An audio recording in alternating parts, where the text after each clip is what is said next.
الحمدللہ والصلاة والسلام علی رسول اللہ۔ کیا ملازمین کی نگرانی اور ان کی رپورٹیں اوپر پہنچانا ممنوع تجسس ہے؟ سوال کیا گیا ہے شریعت اس بارے میں کیا کہتی ہے کہ ایک شخص کو افسران بالا کی جانب سے آفیشلی کہا جاتا ہے کہ وہ مناسب کارکردگی نہ دکھانے اور اختیارات سے باہر نکلنے والے ملازم کے بارے میں رپورٹ پیش کرے۔ کیا یہ کام دوسروں کو نقصان پہنچانے کے زمرے میں آئے گا یا ادارے کی جانب سے سپرد کی گئی ذمہ داری میں آئے گا؟ الجواب بعون اللہ سبحانہ وتعالی۔ ملازمین کی نگرانی کرنے کا حکم۔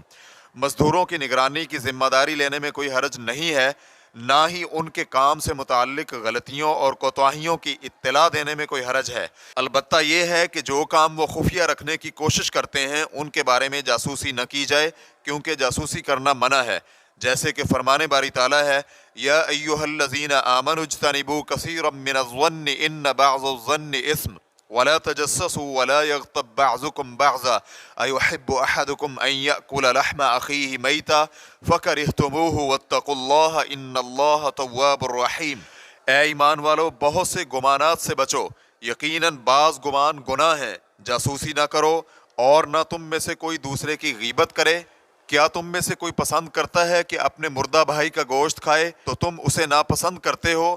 اور اللہ سے ڈرو، یقیناً اللہ سبحانہ وتعالی بہت توبہ قبول کرنے والا اور نہایت رحم والا ہے۔ سورۃ الحجرات آیت نمبر 12۔ اسی طرح بخاری حدیث نمبر 5144، مسلم حدیث نمبر 2563 میں سیدنا ابو ہریرہ رضی اللہ عنہ بیان کرتے ہیں کہ نبی علیہ الصلوۃ والسلام نے فرمایا، اپنے آپ کو گمانوں سے بچاؤ، کیونکہ گمان جھوٹی ترین بات ہوتی ہے۔ جاسوسی مت کرو، کسی کی خبریں مت اکٹھی کرو، باہمی بغض نہ رکھو اور آپس میں بھائی بھائی بن جاؤ۔ ایک اور روایت میں نبی علیہ الصلوۃ والسلام نے فرمایا، اے ایسے لوگوں کی جماعت جو اپنی زبان سے مسلمان تو ہو چکے ہو لیکن ایمان ابھی تک ان کے دلوں تک نہیں پہنچا، تم مسلمانوں کو زبانی اذیت مت پہنچاؤ، نہ ہی انہیں عار دلاؤ، نہ ہی ان کی خامیوں کی ٹو میں لگے رہو، کیونکہ جو اپنے مسلمان بھائی کی خامیوں کی ٹو میں لگے تو اللہ سبحانہ وتعالی اس کی خامیوں کی ٹو میں رہتا ہے، اور جس کی ٹوہ میں اللہ ہو تو اللہ سبحانہ وتعالی اسے ضرور رسوا کرتا ہے، چاہے وہ اپنے گھر کے عین بیچ میں ہی کیوں نہ ہو۔ اس حدیث کو امام ترمذی حدیث نمبر 2032 اور ابو داؤد حدیث نمبر 4880 نے روایت کیا ہے۔ علامہ صفارینی رحمہ اللہ غذاء الالباب جلد نمبر 1 صفحہ نمبر 263 میں کہتے ہیں، رعایا کتاب میں ہے کہ جو غلطی چھپ کر کی گئی ہو اسے سامنے لانا حرام ہے، مشہور موقف یہی ہے۔ اسی طرح حجاوی رحمہ اللہ کہتے ہیں، پردہ پوشی میں گناہ کرنے والا وہ شخص ہوتا ہے جو ایسی جگہ غلطی کرتا ہے جہاں موجودہ لوگوں کے علاوہ عام طور پر کسی کو علم نہیں ہوتا، پھر وہ اسے چھپا کر بھی رکھے اور کسی سے بیان بھی نہ کرے۔ لیکن اگر کوئی شخص کسی ایسی جگہ غلطی کرے جہاں اس کے پڑوسیوں کو اس کا علم ہو، چاہے وہ اپنے گھر میں ہی غلطی کرتا ہو، تو ایسا شخص اعلانیہ گناہگار ہے، یہ پردہ پوشی میں گناہ کرنے والا نہیں ہے۔ ملازمین کی باتیں خاموشی سے سن کر آگے پہنچانے کا حکم۔ ملازمین کی کالیں سننا یا ان کے زیر استعمال کمپیوٹر وغیرہ چیک کرنا یا ان کے ذاتی سامان کی اجازت کے بغیر تفتیش کرنا وغیرہ سب کام حرام تجسس میں آتے ہیں۔ لیکن کسی اعلانیہ کیے گئے کام کے بارے میں بتلانا کہ فلاں ملازم دوران ڈیوٹی سو جاتا ہے یا کام نہیں کرتا بلکہ بیٹھا ہی رہتا ہے یا لیٹ آتا ہے یا وقت سے پہلے چلا جاتا ہے یا اسی طرح کی دیگر حرکتوں کی اطلاع دینا، تو یہ حرام تجسس میں شامل نہیں ہے، اس کی اطلاع دینے میں کوئی حرج نہیں ہے۔ تاہم ان کی باہمی باتوں کو ادارے میں پہنچانے سے بچنا چاہیے، کیونکہ یہ چغل خوری میں شامل ہو جائے گا۔ جس شخص کی اس کام پر ڈیوٹی لگائی گئی ہے غلط بیانی سے بچے اور سچ بولے، بلکہ رپورٹ آگے پہنچانے سے قبل ملازم کو اچھے طریقے سے نصیحت کر دے، تاکہ نبی علیہ الصلوۃ والسلام کی اس دعا کا مصداق بن سکے جو کہ امام مسلم حدیث نمبر 1828 نے سیدہ عائشہ رضی اللہ عنہا سے بیان کی ہے کہ انہوں نے رسول اللہ صلی اللہ علیہ وآلہ وسلم کو فرماتے ہوئے سنا، اے اللہ، جو شخص میری امت کے کسی کام کا ذمہ دار بنے اور وہ ان پر سختی کرے تو تو اس پر سختی فرما، اور جو شخص میری امت کے کسی کام کا ذمہ دار بنے اور وہ ان پر نرمی کرے تو اے اللہ تو بھی اس پر نرمی فرما۔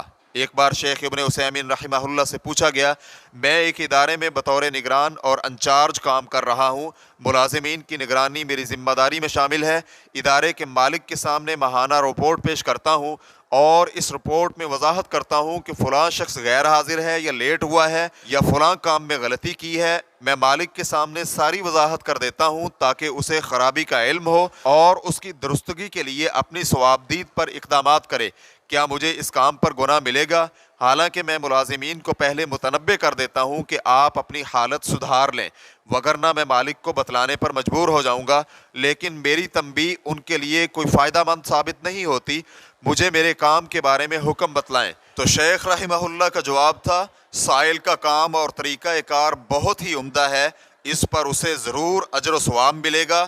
یہی امانت داری کا تقاضا بھی ہے کہ کسی کی طرفداری سے کام نہ لیا جائے۔ سائل کو اللہ سبحانہ و تعالی جزائے خیر دے کہ پہلے وہ ملازمین کی خیر خواہی کرتا ہے، چنانچہ اگر کوئی اپنے آپ کو سدھار لے تو رپورٹ نہیں کرتا، لیکن اگر کوئی پھر بھی نہ سدھرے تو وہ اوپر رپورٹ پہنچا دیتا ہے۔ در حقیقت یہی اس کی ذمہ داری ہے۔ میں تو اس شخص کے لیے دعا گو ہوں کہ اللہ سبحانہ و تعالی اسے اجر عطا فرمائے اور اس کی مدد بھی فرمائے اور اس جیسے لوگوں کی تعداد میں اضافہ فرمائے، کیونکہ ایسے لوگ ہمارے دور میں بہت ہی تھوڑے ہیں۔ وجہ کیا ہے؟ صرف یہی کہ ہر شخص شرماتا ہے اور حیا محسوس کرتا ہے کہ کسی کا رزق میری وجہ سے بند نہ ہو، یا اسی طرح کی معمولی وجوہات ہوتی ہیں۔ حالانکہ یہ تمام باتیں غلط ہیں، کیونکہ اللہ سبحانہ و تعالی حق بات کرنے سے نہیں شرماتا۔ چنانچہ اگر کوئی شخص اپنی کوتاہی کی بنا پر اپنی ملازمت سے ہاتھ دھو بیٹھتا ہے تو یہ اسی کی اپنی کی ہوئی حرکتوں کی وجہ سے ہے۔ ریفرنس کے لیے دیکھیے فتاوی نور علی الدرب، جلد نمبر 2، صفحہ نمبر 24، مکتوبہ شاملہ کی ترتیب کے مطابق۔ واللہ تعالی اعلم۔ اسلام QA ریکارڈنگز، مؤسسۃ الشیخ محمد صالح المنجد، المملکۃ العربیہ السعودیہ، فتویٰ نمبر 320714۔ والسلام علیکم ورحمۃ اللہ وبرکاتہ۔